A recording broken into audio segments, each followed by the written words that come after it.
Yes.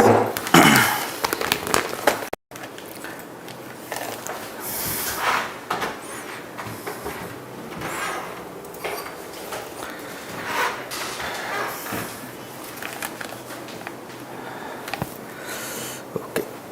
Yes. Good morning, everyone. Wish you all happy Dhanteras. Yes. For UPSC aspirants, obviously we know that some of the students who are living in Delhi, they may not be going home for celebrating this festival with their family members, with their near and dear ones. But yes, let me tell you that this kind of sacrifice will surely pay off later. Okay, and you will be more happy to celebrate next Diwali with your family. Okay, yes. So, 2nd November 2021. Let us see which are the important articles. First page, you can see the big announcement. India will achieve net zero emissions by 2070, says Prime Minister. Okay, so yes, there was suspense over whether India will announce such target date or target year. And yes, this is announced now. The suspense is over.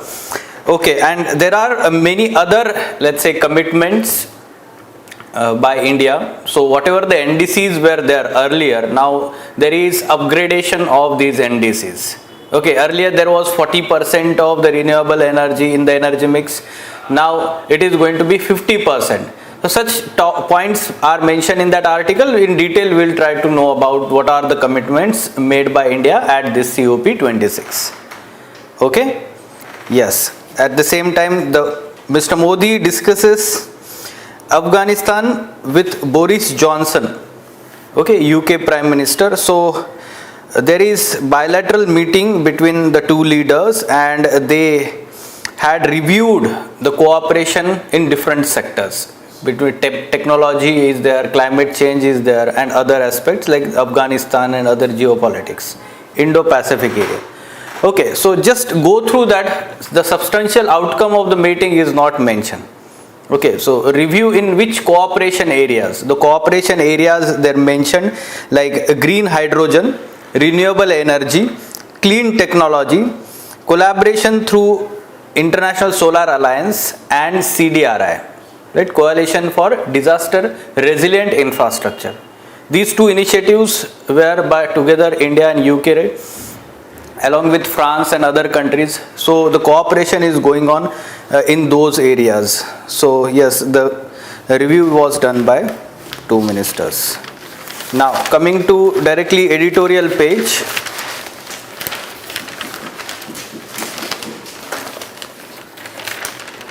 The lead article, Kashmir's fragility has more complex reasons. See, the article is written by M.K. Narayan, former director of IB, as well as former National Security Advisor. So that's why the articles written by him largely relates to internal security and IR section. So our strategic related aspects are discussed by him. So they are important for our GS3 paper, internal security part. The article discusses about the reasons behind increase in the militancy in Kashmir region, and the context is recent killings of civilians as well as let's say armed forces personnel by terrorist organizations. So that is the context. Article in depth discusses about the China factor, Pakistan factor, and in the end talks about the importance of, let's say, intelligence and how our intelligence agencies needs to be strengthened.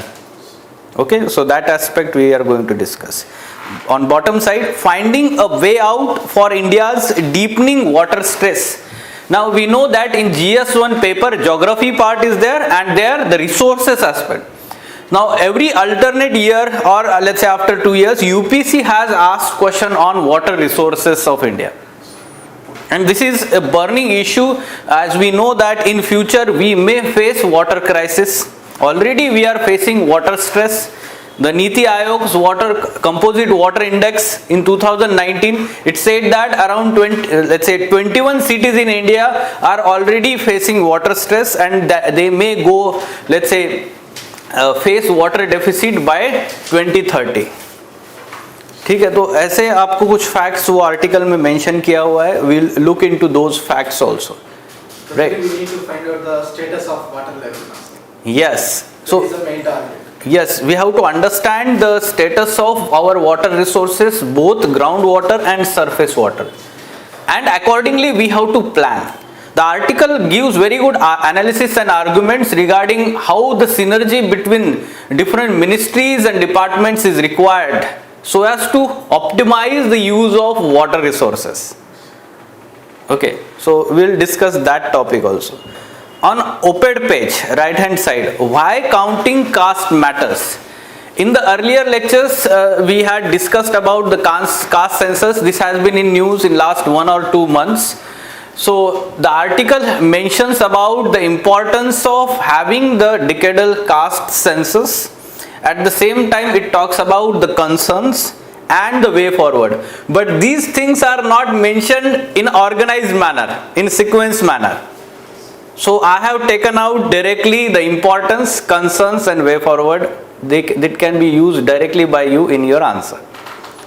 Okay, so the context is caste census and we have to understand its importance, especially in policy formulation matters, and then we will talk about the concerns and way forward there. Fine, moving on page number 10 you can see sign off on Paris Rulebook, says basic. Basic means the grouping of South-South cooperation, 3 countries, Brazil, South Africa, India. Okay, so yes, sorry, Brazil, South Africa, India and China. So the grouping of 4 developing countries. So they have asked to sign off the rule book of Paris Agreement. So up till now such developments not happened. In next 15 days when the COP26 is going to complete, we will see whether the outcome is going to be there.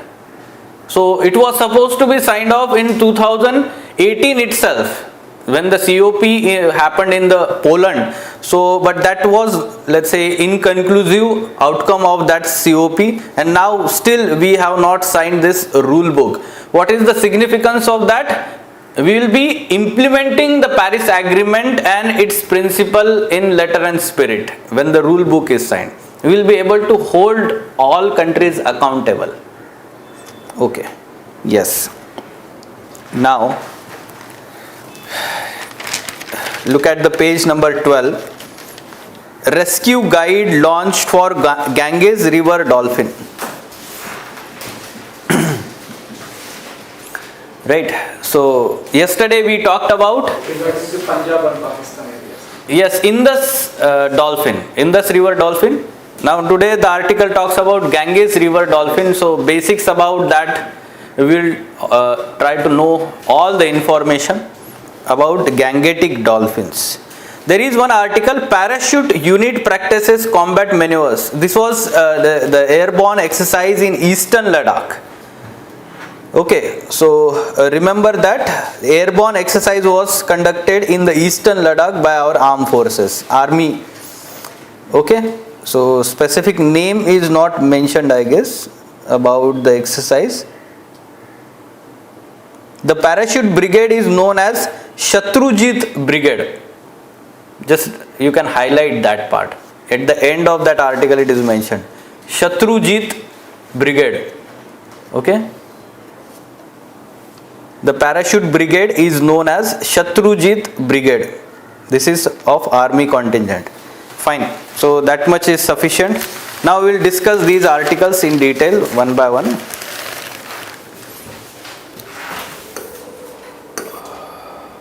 First article, finding a way out of India's deepening water stress. Okay, on editorial page, this particular article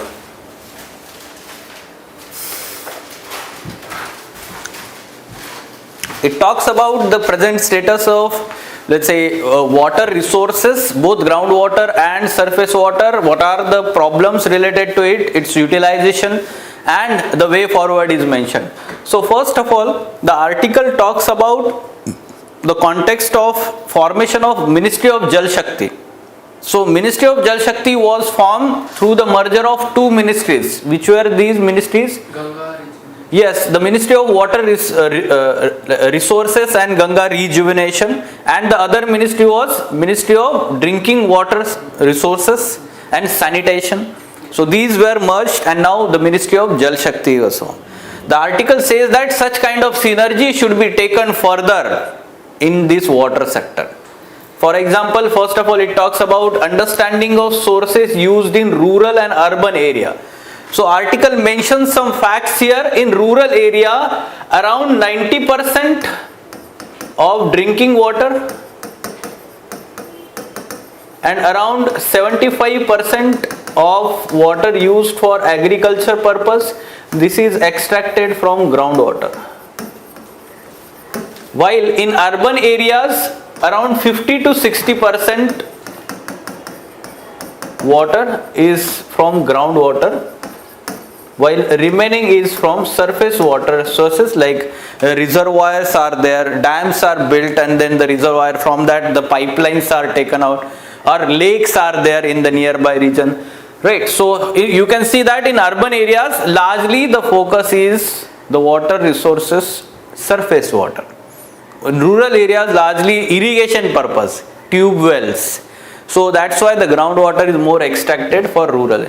Understanding of these sources will help to plan better. This is very important. Then the second argument we should understand is, you can take example of Chennai water crisis that happened in 2019. This is very important case study in urban areas, and the article mentions about a case study of rural Punjab. So both. First of all, about urban area, Chennai, what happened in 2019? Yes, we can understand that in the previous year there was less rainfall than the normal, around we can say 50% of the than the normal rainfall in Chennai in the previous year, and surely some kind of drought situation was there. But to some extent we have to understand the artificial or man-made problem also. In Chennai, we have seen what happened during 2015 floods in Chennai. So there we can understand. So yes, the lakes and what we call it as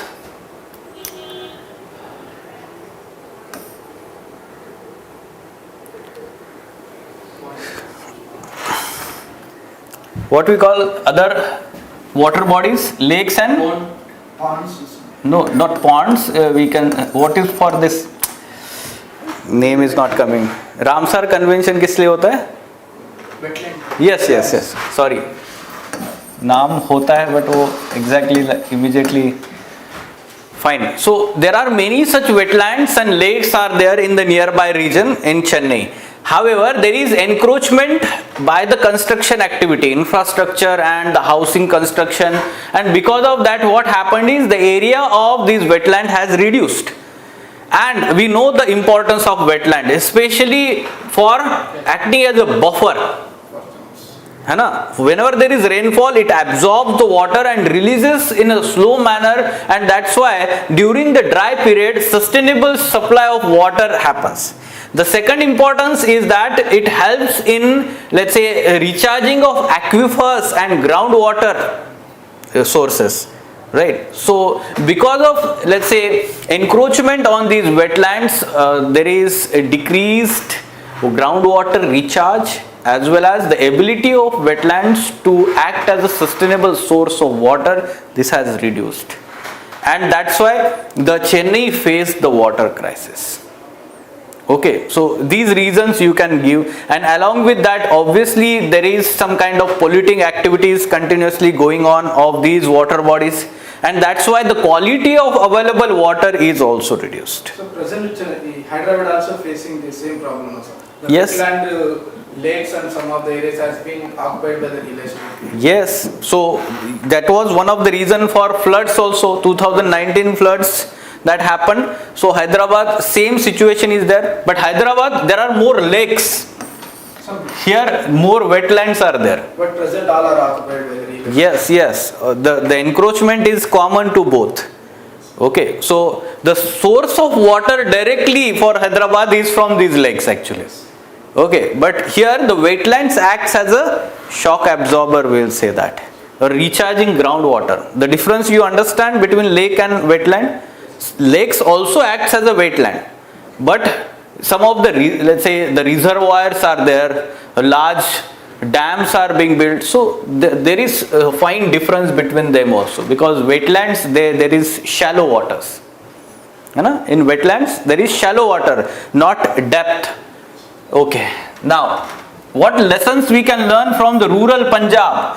Yes, so in Punjab, especially after Green Revolution, extraction of groundwater through tubules suddenly increased, and so we can understand that the irrigation was very important aspect of that technology package given during the Green Revolution.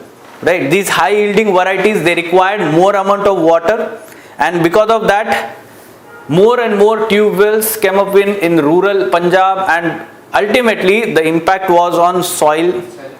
So salinization was there and the soils became infertile over the period of time. There was problem of over irrigation and the soils became infertile later on. This is the situation, and now the reclamation of the soil is required to some extent. Now the farmers are forced to keep their farmlands as a fallow land for 1 or 2 years. Okay, so to recuperate their fertility, this is actually the situation we are witnessing. These two case studies should be mentioned in your answer: urban, rural, different problems. Yes. Now also there is need of synergy between ministries and departments. Now which ministries and departments are involved here? We can simply mention, no, Ministry of, okay, Abhi Jal Shakti. Then Agriculture. Okay, Ministry of Agriculture, but before that Ministry of Rural Development will say. And third is Ministry of now Ministry of Agriculture. Then So Ministry of Irrigation will come in Jaybhaye. Ministry of Irrigation also it will be included. Ministry of Irrigation, do we have separate ministry or it is under rural or agriculture? I am not exactly. In local field they will be fully separated.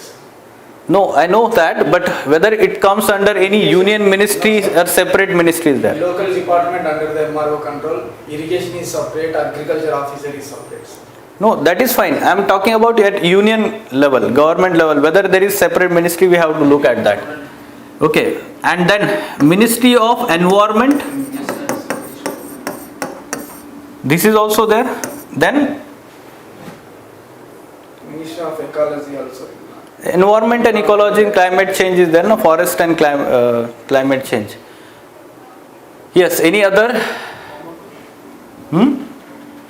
Okay, so basically we have to have this synergy between these all different ministries and their departments so as to have more appropriate outcome in terms of conservation of these water resources and optimized use of water. Okay, so in this manner we should talk about the synergy. When there is synergy, no, there will not be any kind of wastage of resources or excess use of resources, right? So this is the major problem. Along with that, we should understand that whenever there is synergy, the synergy will happen between center and state also, because you can see here the urban development and rural development, we know that they are the state subjects, local bodies. Okay, and when we know that local bodies are responsible for water resources and all these things, water is state subject. So because of this, there will be synergy between center, state as well as local level. This is also important, no? Vertical aspect, horizontal aspect. PubAD mein padhte hai aap? Vertical management, horizontal management. So integration, we call it as vertical integration, horizontal integration. So this synergy is required. Now protecting resources, both groundwater and surface water. Simply go on writing all the aspects related to this. Groundwater recharge. So there is need of rainwater harvesting structures in urban areas. So whenever the new commercial or residential building is being built, compulsory rainwater harvesting structure should be. Some of the municipalities like Chennai and even let's say Navi Mumbai, I guess, or even I guess Greater Noida or Gurugram, they have implemented compulsory use of rainwater harvesting structures in new buildings. Okay, along with that, for groundwater recharge, there is need of afforestation measures, and here you can talk about watershed management.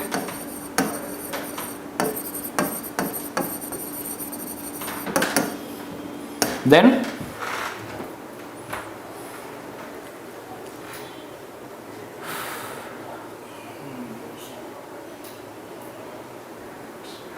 yes, you talk about supply side, no? Groundwater extraction. So there should be now regulations. Very important. At present there is no strict regulation. You should be aware about that, and there is need of regulation. Now the draft national water policy is being formulated by a committee, and surely that committee is going to recommend the regulation of extraction of groundwater, especially some of the districts which are already declared as over extraction or over extracted or below certain level of groundwater. Okay, so we should understand that the groundwater level should not fall below such levels where it is very difficult to again recharge in by the natural means, by the natural percolation. So regulation of groundwater extraction is required. Regulation committees will come under the control of boards only, na, sir? River management boards. Yes, a groundwater board is there, separate. Okay, so let's say river water or the surface water, that is different, and groundwater authority is there, separate. Okay, so surely we have to look at the policy whether it will give responsibility to that board or that authority, or any such authority is to be established. Okay, so we will see that, but surely the standards will be decided by that body. Okay, yes. Then for surface water,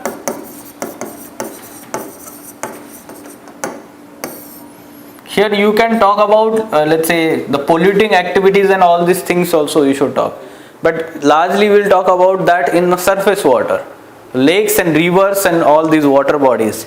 So there you talk about, let's say, both aspect, augmenting the supply. How do we augment the supply? Okay, free catchment areas.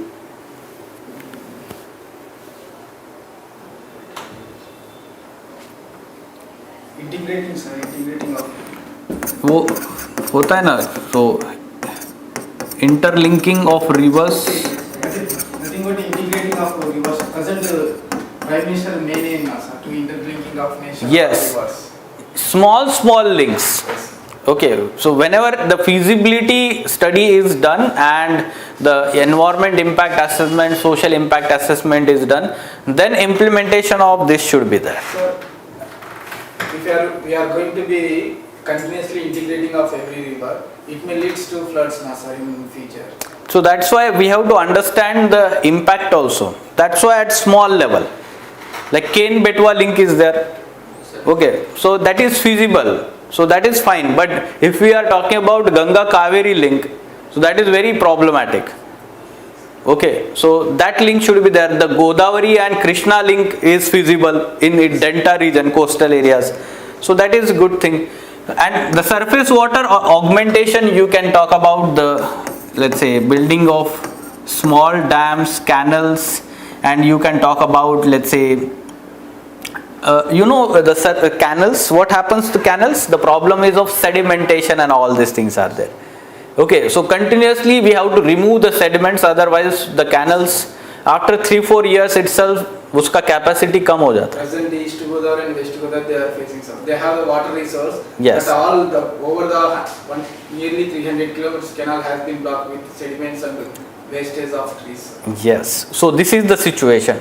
Now for that purpose there should be, let's say, the removal of sediments on the scientific basis, Also, you should be aware that there is one concept. Canals, they should be covered. Evaporation. Evaporation of water. The canals should be covered, and those covers should have solar panels. So on one side we are stopping the evaporation, on other side we are producing solar energy also. This has been implemented in other countries. And this is a very good actually approach, because for solar panels we do not have space. Sir, but they have the only waterway path only, sir, in other countries.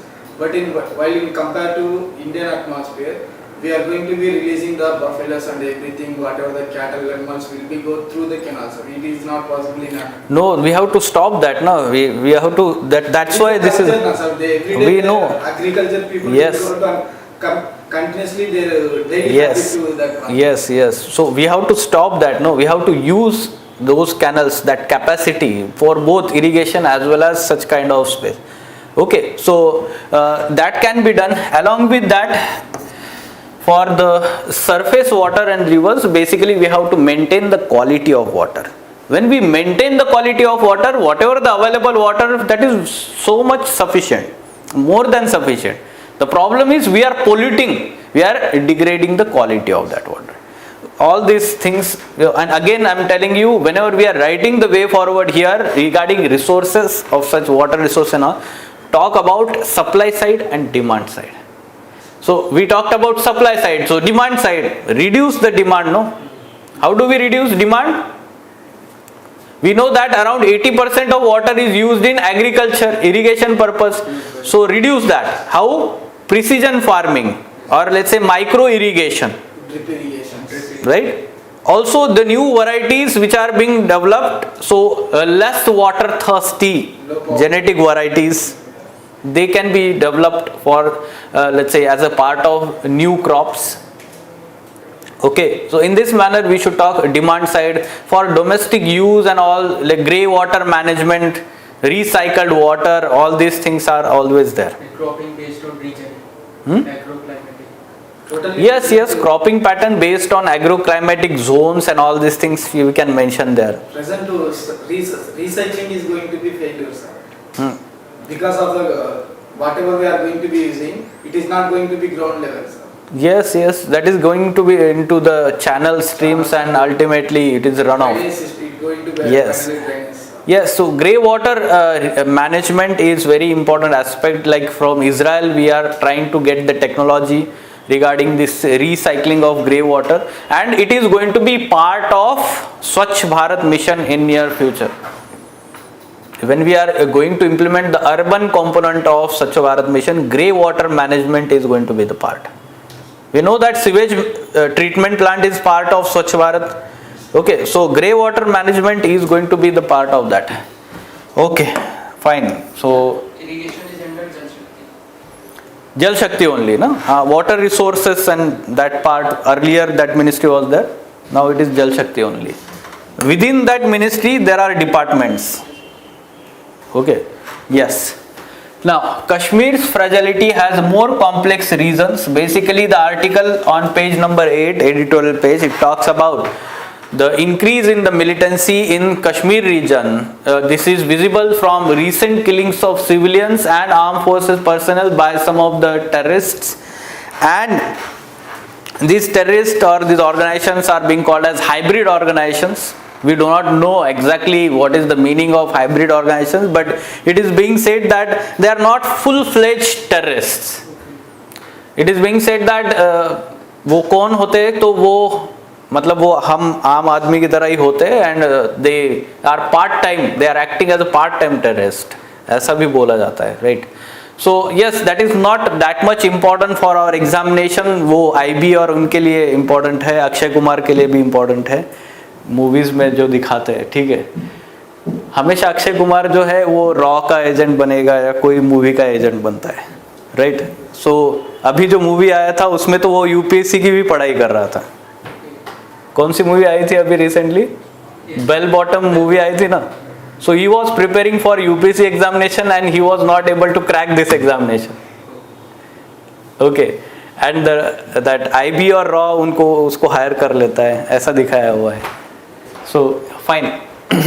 So we are talking about this context, and this has created a fear environment in the Kashmir, and this has again led to exodus of Kashmiri Pandits and migrant laborers from that region.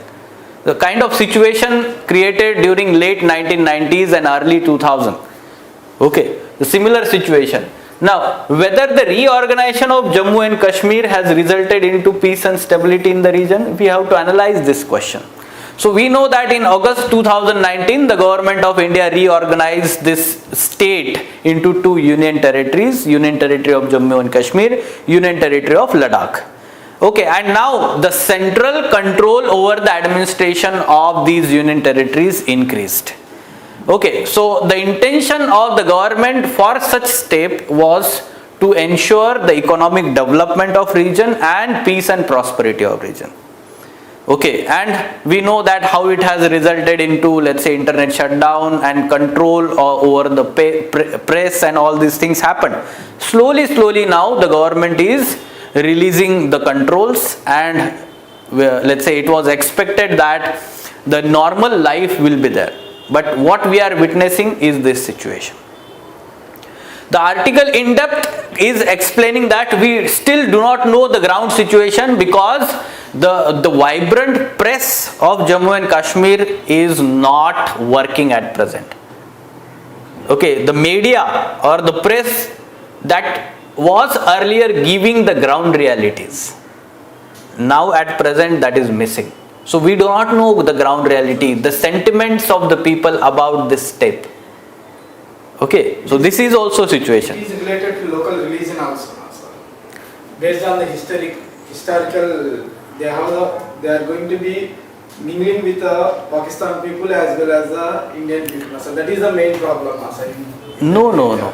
See, religion is one thing, and let's say the country is other thing. See, try to understand. Yes, historical aspects are there, but historical aspects were different.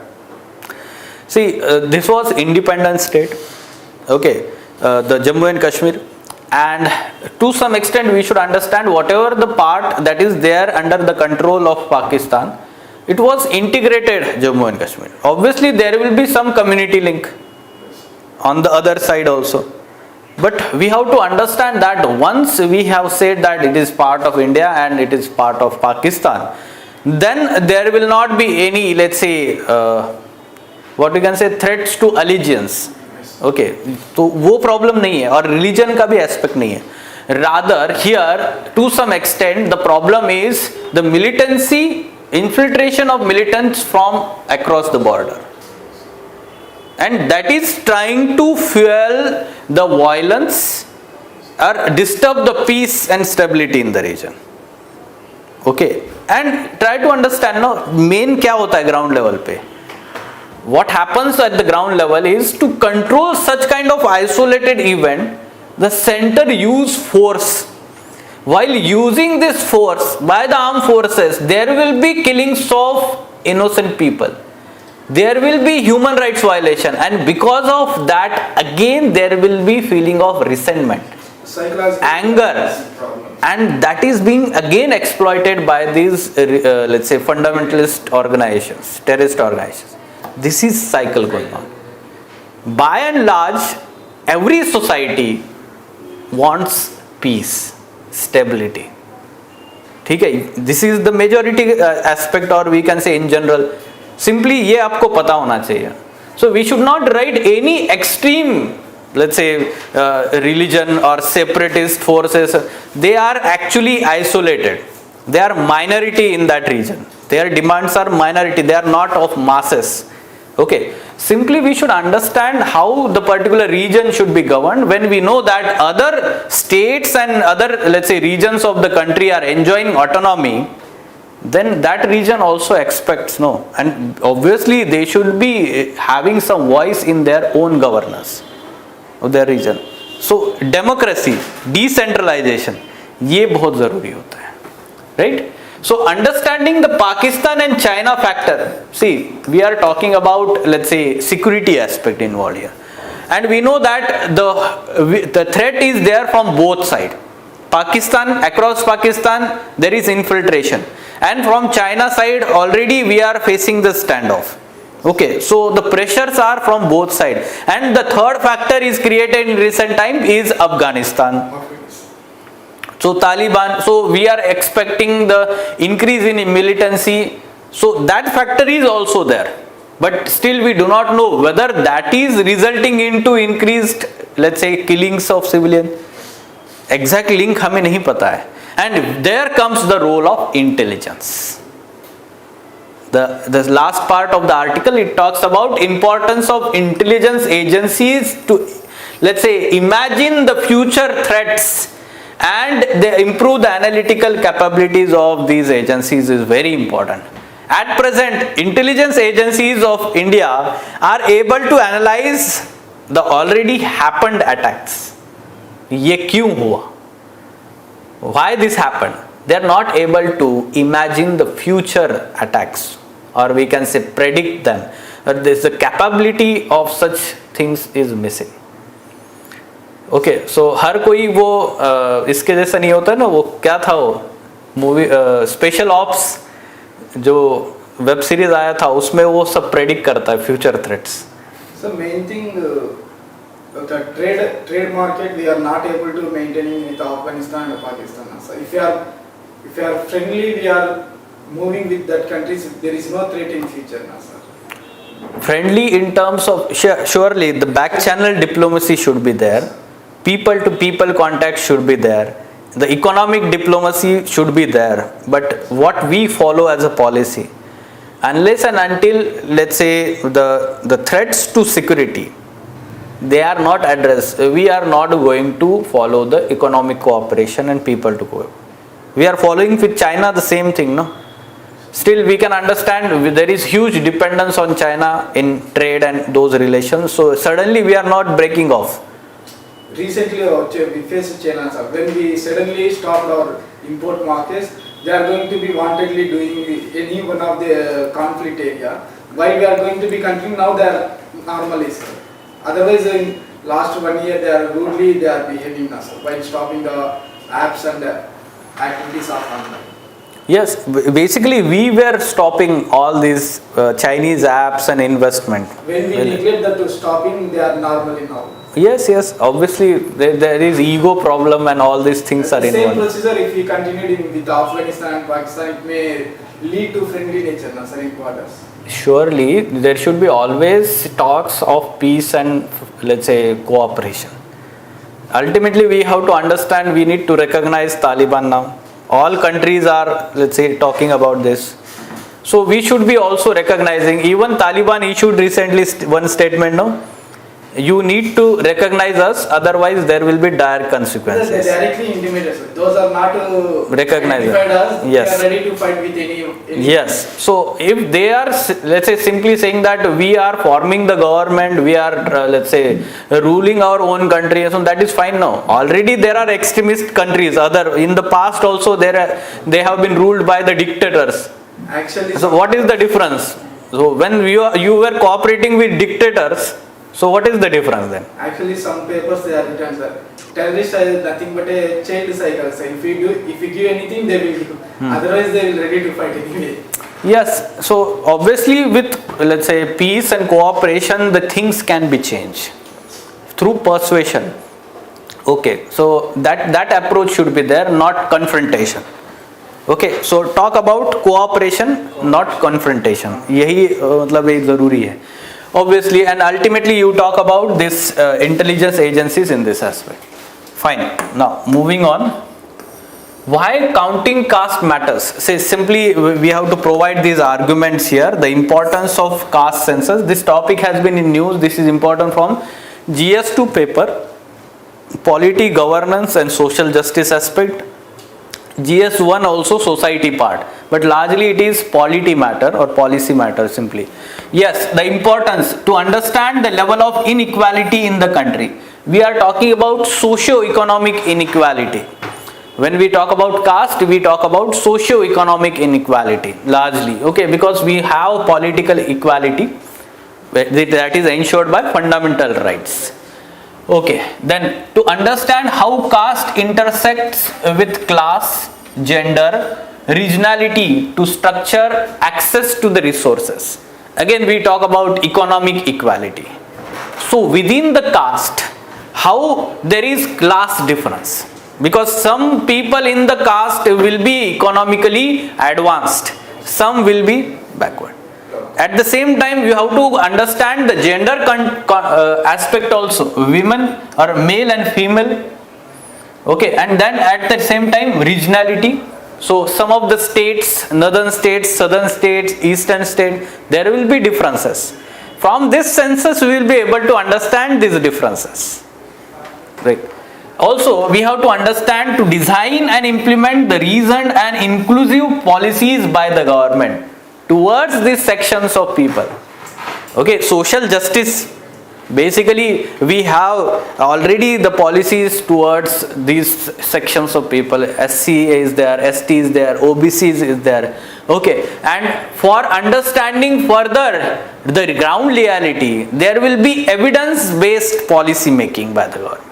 Now, this is being emphasized, no?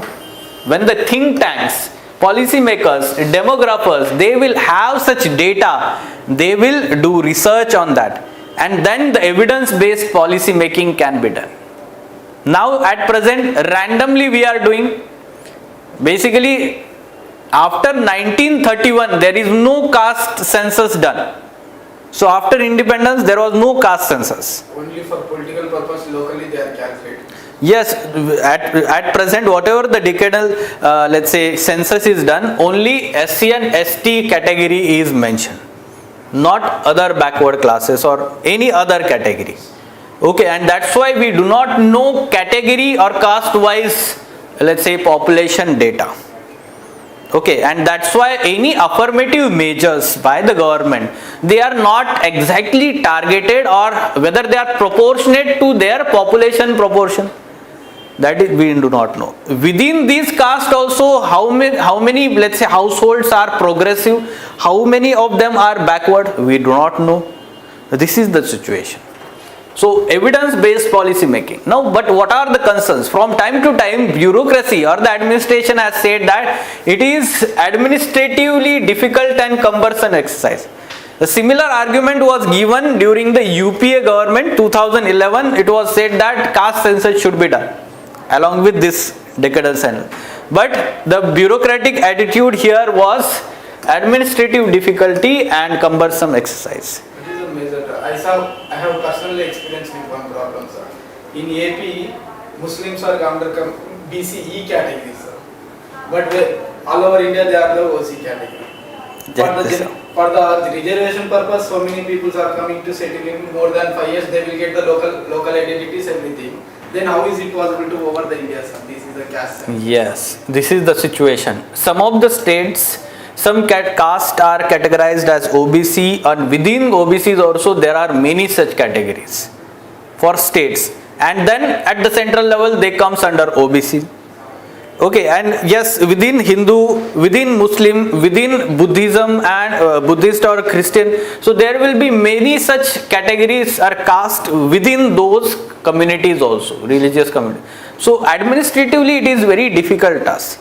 It may result into inclusion-exclusion errors also. We are having experience of socio-economic caste census, SECC 2013. And this exercise was largely a failed exercise. This is accepted by the government itself. And that's why government said that we are not using that data. Because there are many problems of exclusion and inclusion error. Misuse by politicians, this is major concern, no? Right? Obviously, once the data is out, then the politicians will start rallying these people on these facts, data.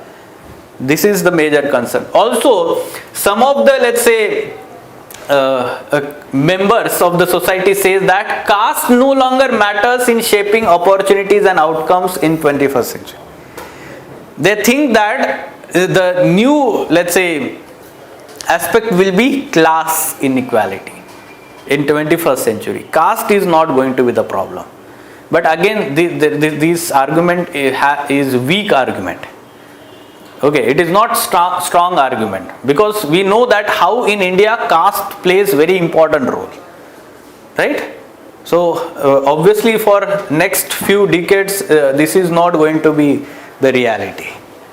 Now the way forward, surely the caste census needs to be done, and we can say that how it will help. First we say that the evidence based policy making. At the same time, whatever the collected caste data, that should be publicly available for use. Like for example the census data, the same data should be in public domain, and then the researchers, the groups, the people, common people know exact facts, data.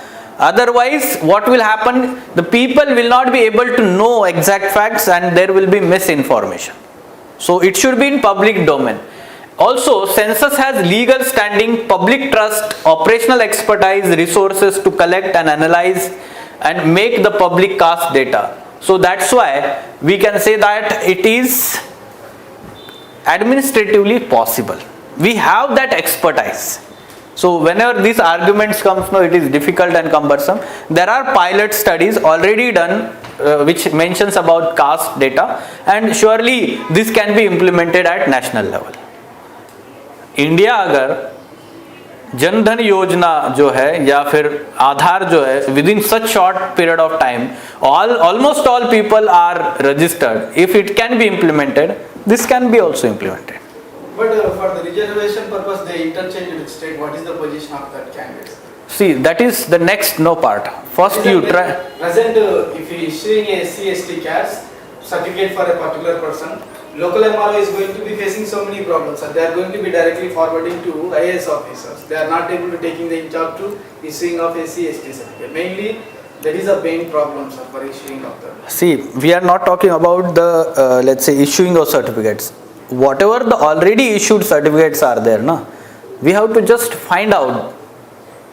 So we can re-verify, no. Okay. So already we have data about that. See, try to understand that data is in paper form. When it is in digital form, no, ये बहुत ही जल्दी हो जाता. Some of the states it is in paper form only. So we need to have digitization of that data. Then it will be very easy. The problem is, let's say the central and state governments, they maintain the different caste in different categories. Common platforms. हाँ. So this should be actually harmonized. ऐसे बोल सकते हैं आप. So harmony should be there between these two. Fine. So simply the straightforward question can be there. Discuss the need and concerns associated with caste census in India. ठीक है. Now, rescue guide launched for the Ganges river dolphin. Now see here, this guide is launched by Ministry of Jal Shakti, not Ministry of Environment. Okay, this can be statement in your prelims examination. Okay, and this particular manual is designed by Turtle Survival Alliance and Environment Forest Climate Change Department of Uttar Pradesh government, not central government. The central government is just approving it. Okay, so the Jal Shakti Ministry is just approving and releasing these guidelines. Okay, and the manual is endorsed by IUCN Cetacean, or we can say that specialist group. Okay, now I will give you some background here. Last year on Independence Day, Prime Minister announced this Project Dolphin for conservation of both riverine and oceanic dolphin for next 10 years. Some points are mentioned here. 10-year project is there for both riverine and sea dolphin. Especially the sea dolphin, Irrawaddy dolphins, there was already question in UPSC prelims examination. Okay, Irrawaddy dolphins, significant population in Chilika Lake of Odisha. Fine. So yes, some measures will be taken like killing, habitat fragmentation by dams. These are the threats. And Ganges river dolphin, species of freshwater, is primarily found in Ganga and Brahmaputra rivers and their tributaries in India, Bangladesh and Nepal. Okay, so it is found not only in India but Nepal and Bangladesh also. This brief information was mentioned there. We should try to know much detail about Gangetic dolphin. Scientific name Platanista gangetica gangetica and local name is Susu. Yesterday I was talking about these local names of 4 riverine dolphins. This can be asked in the prelims examination. Gangetic river known as Susu, then Indus river known as Bhulan, then Amazon river dolphins, they are known as Boto, and Yangtze river in China, Baiji. Okay, now the Gangetic dolphins are generally blind and catch their prey in a unique manner. They emit an ultrasonic sound which reaches the prey. Okay, so these are blind dolphins. Then the threats: direct killing, habitat fragmentation by dams, barrages, and indiscriminate fishing and pollution. These are the threats. Now conservation status is important. So IUCN status is endangered. Also, they are included in the Appendix 1 of CITES, Convention on International Trade and Endangered Species. Also, the Schedule 1 under Wildlife Protection Act 1972, that is highest protection given. Schedule 1 is. Fine. So, this much information is sufficient.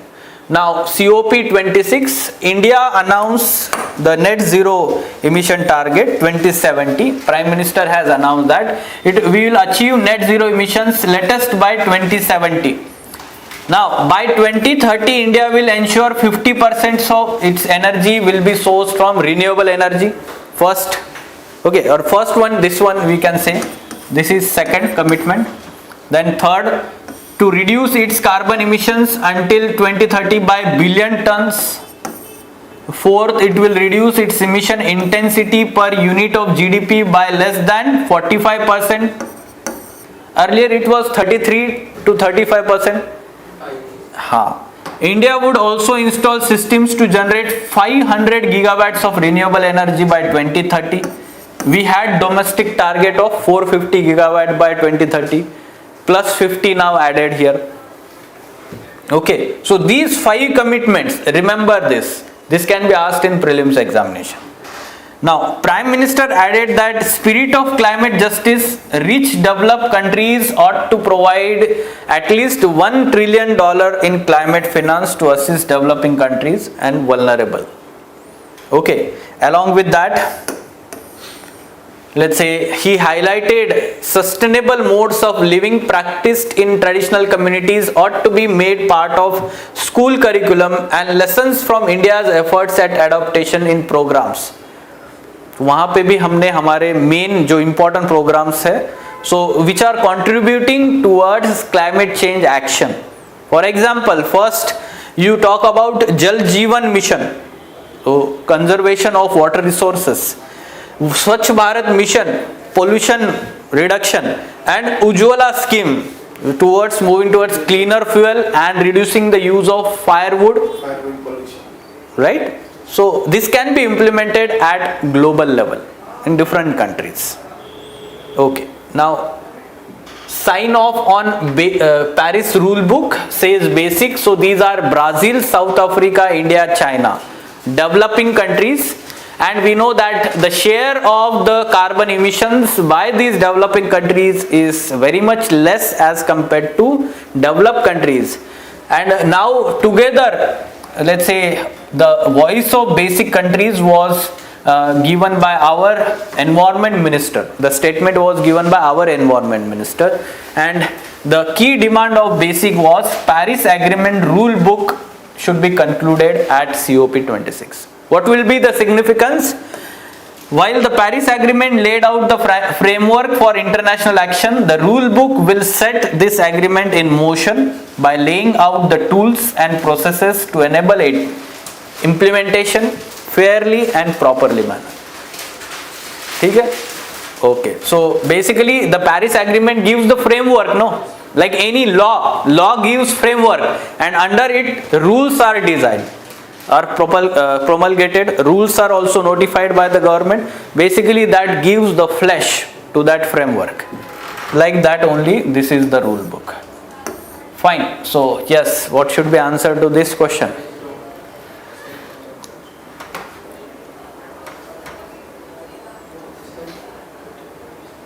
2, 3, 4 correct, sir. Okay. The 2017. Yes. So these commitments that India has made. First statement: achieve net zero emissions latest by 2070. No. So first statement is incorrect. Other statements: 50% of energy will be sourced from renewable energy. This is correct. By 2030 we are talking the deadline. Okay. Install systems to generate 500 gigawatt by 2030. Then reduce emissions intensity, the same. So these three statements are correct. First is incorrect. So answer should be 2, 3, 4 here. Okay. So yes, these are the questions and topics from the current affairs. Today's the Hindu newspaper. Any question that you have? Yes. So online students are also attempting the questions. Very good. Yes, the C is the correct answer. कुछ students बोल रहे हैं हिंदी में भी बात करिए. Yes, I will be talking in Hindi in between. ठीक है, तो अभी ये भी मैं इंग्लिश में ही बोल रहा हूँ. ठीक है, कोई बात नहीं है. We will try to talk in Hindi also. थोड़ा थोड़ा हिंदी में बात करते हैं. Some of the students may not understand, but I will repeat that in English also. ठीक है, तो ये होता रहेगा. That will be the part and parcel.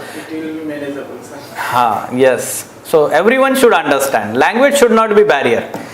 Okay, fine. So let us stop. Thank you.